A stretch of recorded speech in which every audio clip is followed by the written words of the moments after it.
Telangana cabinet భేటీలో కీలక నిర్ణయాలు తీసుకున్నారు. వానాకాలం పంటలకు రైతు భరోసా నిధులు విడుదల చేయాలని నిర్ణయం తీసుకున్నామన్నారు మంత్రి ఉత్తమ్ కుమార్ రెడ్డి. ఈ నెల 30న ఖమ్మం మధిరలో రైతు భరోసా నిధులు విడుదల చేస్తామన్నారు. రైతులకు ఇచ్చే బోనస్ 7 ఎకరాల సన్నబియ్యానికి 7 రకాల సన్నబియ్యానికి ఇవ్వాలని నిర్ణయం తీసుకున్నామన్నారు. మెట్రో విస్తరణకు అనుమతి ఇవ్వాలని కేంద్రాన్ని విజ్ఞప్తి చేశామని, ఐఆర్ఎఫ్సి నిధులు విడుదల చేయాలని కేంద్రాన్ని డిమాండ్ చేస్తున్నామన్నారు.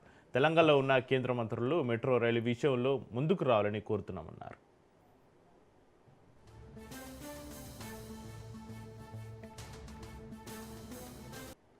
కాలం పంటలకు రైతులకి పెట్టుబడి సాయం కింద రైతు భరోసా నిధుల్ని విడుదల చేయాలని ఈ రోజు ముఖ్యమంత్రి రేవంత్ రెడ్డి గారి ఆధ్వర్యంలో జరిగిన మంత్రుల సమావేశంలో కీలక నిర్ణయం తీసుకున్నాం.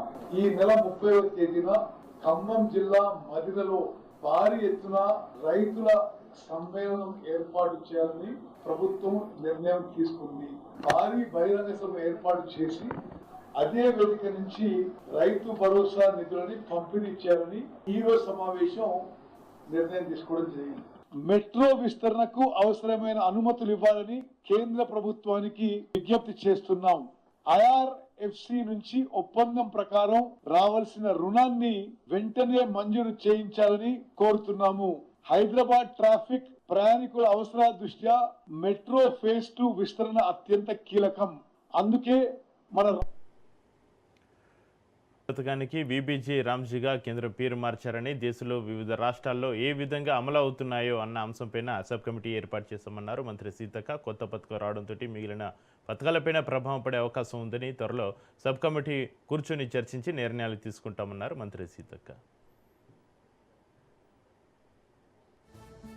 ప్రభుత్వము జూలై 1 వరకు నోటిఫికేషన్ ఇచ్చి ఈ కొత్త చట్టాన్ని అమలు చేసే విధంగా ఆమోదం తెలపాలని ఒత్తిడి చేస్తున్న నేపథ్యంలో ఈ రోజు ఇన్ఫార్మల్ గా జరిగినటువంటి క్యాబినెట్ లో ఈ యొక్క కొత్త చట్టం గురించి డిస్కస్ చేస్తే ముఖ్యమంత్రి గారు సహచర క్యాబినెట్ సోదరుల సమక్షంలో ఒక సబ్ కమిటీని వేయడం జరిగింది. ఈ సబ్ కమిటీ ఆధ్వర్యంలో దేశంలో వివిధ రాష్ట్రాల్లో ఆయా ప్రభుత్వాలు ఏ రకంగా ముందుకెళ్తున్నాయి, ఆ చట్టాన్ని ఆమోదించడం మూలంగా రాష్ట్రం మీద పడేటువంటి భారము ఇప్పటికే మనం చూస్తూ ఉన్నాం.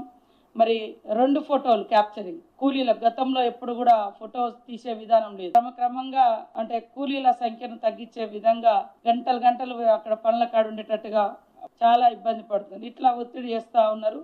అయినప్పటికీ కూడా మన రాష్ట్రంలో మేము ఎప్పటికప్పుడు జిల్లాల వారీగా మానిటరింగ్ చేస్తూ గత సంవత్సరం మొత్తం